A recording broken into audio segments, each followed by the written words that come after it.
सुदर्शन बहुत ही चालाक और लालची आदमी था। उसकी एक बहुत ही खूबसूरत बेटी थी अलका। उसके काले घने लंबे बालों को जो कोई एक बार देख ले वह देखता ही रह जाए। उसके लिए रोज नए नए रिश्ते आते थे, लेकिन सुदर्शन मोटी मछली फंसने का इंतजार कर रहा था, इसीलिए वह सबको मना करके वापस लौटा देता। एक दिन अलका की माँ रामेश्वरी बोली, पता नहीं तुम क्या चाहते हो। बेटी पूरे 24 की हो गई है और तुम रिश्ता करने को तैयार नहीं। अरे मैं क्या पागल हूँ जो अपनी बेटी ऐसे ही किसी को सौंप दूं? मैं चाहता हूँ कि कोई अमीर आदमी मिल जाए, फिर तो अलका के साथ हमारी भी बल्ले बल्ले। तुम कैसे बाप हो, अपनी बेटी की भी कीमत वसूलना चाहते हो? अरे जब भी बोलोगी मुंह से जहरी उगलोगी। हटो, मुझे बाजार जाने दो, दुकान का सामान खत्म हो गया है। सुदर्शन की किराने की दुकान थी, जिसका सामान लेने के लिए उसे सप्ताह में एक बार शहर जाना पड़ता था। वहां जाकर गर्मी में भीड़ भाड़ से उसका सिर चकराने लगा और वह एक जगह छांव में आराम से बैठ गया। तभी उसने पास में बैठे दो लोगों को बातें करते हुए सुना। आजकल की लड़कियां लंबे बाल नहीं रखती। मुझे कोई लंबे बाल वाली लड़की मिल जाए तो उसे माला माल कर दूं। अरे कोई पागल होगी भैया जो तुम्हें पैसों के बदले में अपने बाल देगी। उनकी बातें सुनकर सुदर्शन के कान खड़े हो गए। वह बोला, अरे भाई, वैसे आप लोगों को लंबे बालों का करना क्या है? देखो भैया, हम बालों का व्यापार करते हैं।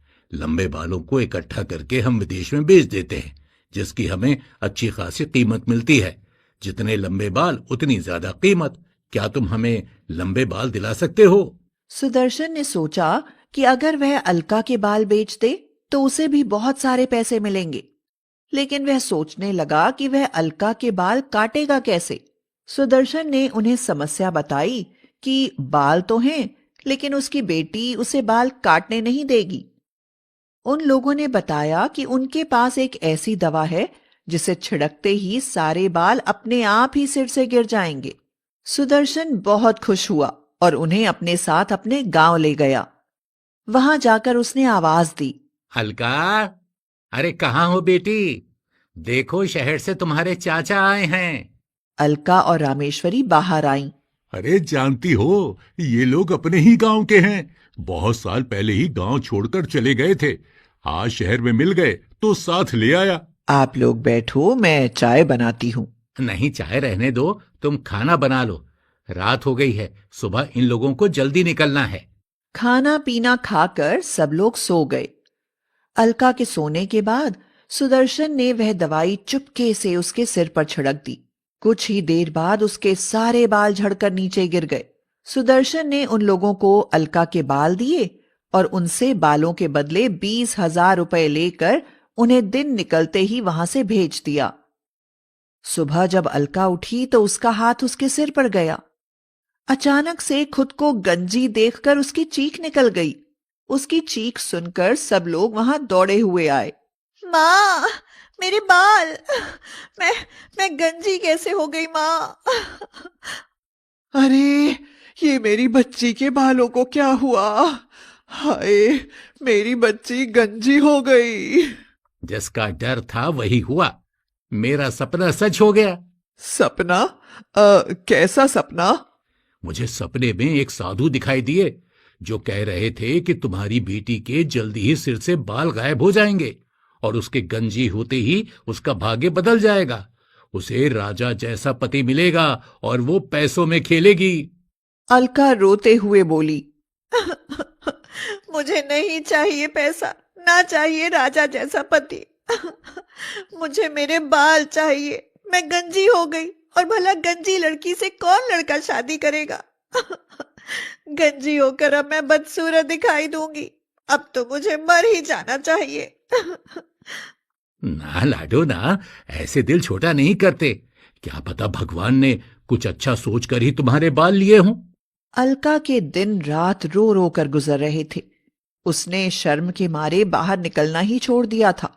अब उसके रिश्ते तो आते थे, लेकिन वह किसी के सामने नहीं जाती। लेकिन सुदर्शन, उसे तो इससे कोई फर्क ही नहीं पड़ा। उसके पास 20,000 रुपए थे और वह इसी बात से खुश था। बेटी का ये हाल देखकर रामेश्वरी बोली, कितने लापरवाह बाप हो तुम। बेटी गंजी होने के दुख में घुली जा रही है और तुम्हारे चेहरे पर शिकन तक नहीं। अरे तो क्या करूं? इसके बालों की वजह से मैं आत्महत्या कर लूं? कुछ तो करो। धीरे धीरे सबको पता चल गया है कि अलका गंजी हो गई है। सब उसको खिड़की दरवाजों में से झांक झांक कर जाते हैं। अगर कुछ दिन ऐसा ही और रहा तो वह मर जाएगी। ऐसा तो मैं भी नहीं चाहता कि मेरी बेटी मर जाए। चलो ठीक है, मैं कुछ करता हूं। एक बार शादी हो गई तो फिर सब ठीक हो जाएगा। रामेश्वरी जानती थी कि अब उसकी गंजी बेटी की शादी नहीं होगी, लेकिन सुदर्शन अब अपनी गंजी बेटी की शादी से भी फायदा उठाना चाहता था। एक दिन उसने एक पंडित बुलाया और उसे चुपचाप से 5,000 रुपए देकर कहा, पंडित जी, मेरी बेटी की कुंडली के सारे ग्रह बदल डालो। ये बात शहर भर में फैला दो कि जो भी मेरी गंजी बेटी से शादी करेगा उसके भाग्य में राजयोग होगा। उसकी किस्मत में रुपया, पैसा, सोने चांदी के भंडार लग जाएंगे। मेरी गंजी बेटी जैसा भाग्य लाखों करोड़ों में ही किसी लड़की का होता है। बस इतनी सी बात जजमान। अब आप देखिए कि आपकी बेटी को किस तरह शहर भर में मशहूर करता हूं मैं। पंडित ने ये बात आग की तरह फैला दी कि अलका कोई साधारण लड़की नहीं बल्कि बहुत ही किस्मत वाली है। जिसकी भी उसके साथ शादी होगी उसे कुबेर का खजाना मिलेगा। ये जानकर बहुत से लालची लोग अलका का हाथ मांगने आने लगे, लेकिन अभी तक सुदर्शन को कोई ज्यादा मालदार आदमी नहीं मिला। वह कुछ सोच ही रहा था कि एक लंबी चमचमाती गाड़ी दरवाजे के सामने आकर रुकी। उसमें से ड्राइवर निकला और पीछे से गाड़ी का दरवाजा खोला। दरवाजा खोलते ही उसमें से सूट बूट में एक लड़का उतरा जिसका नाम रोहित था। बड़े बड़े चश्मे में उसका चेहरा ठीक से पहचान में नहीं आया। उसे अपने घर की तरफ आते देख सुदर्शन का चेहरा खिल गया। उसके पीछे पंडित जी को आते देख वह समझ गया कि जरूर ये लड़का अलका के लिए आया है। सुदर्शन उसे अंदर ले गया। जजमान, अब बेटी के हाथ पीले करने की तैयारी कीजिए। ये साहब आपकी गंजी बेटी से शादी करना चाहते हैं। महीने में लाखों की आमदनी होती है। सप्ताह में हजारों रुपए तो ये गरीबों में दान कर देते हैं। बहुत अच्छा योग बना है तुम्हारी बेटी के साथ। पंडित जी, आप जैसा उचित समझे वैसा कीजिए। अलका पर्दे के पीछे से सब कुछ सुन रही थी। वह बोली, मुझसे शादी करने से पहले सोच लेना कि मैं गंजी हूं। तुम जैसी भी हो मुझे मंजूर हो। रोहित की आवाज सुनकर अलका हैरान हो गई। खुशी के मारे उसकी आंखें भर आईं। रोहित की दौलत की चकाचौंध के आगे सुदर्शन ये भूल गया कि ये वही रोहित है जिसने 4 साल पहले अलका का हाथ मांगा था। वह अलका से बहुत प्यार करता था, लेकिन वह गरीब था, इसलिए सुदर्शन ने उसे धक्के मारकर घर से निकाल दिया था। आज उसी धक्के की वजह से रोहित अमीर आदमी बन गया और फिर से एक बार अपने प्यार को पाने चला आया। रोहित ने चश्मे उतारे तो सुदर्शन ने उसे पहचान लिया और 4 साल पहले हुई घटना उसे याद आ गई।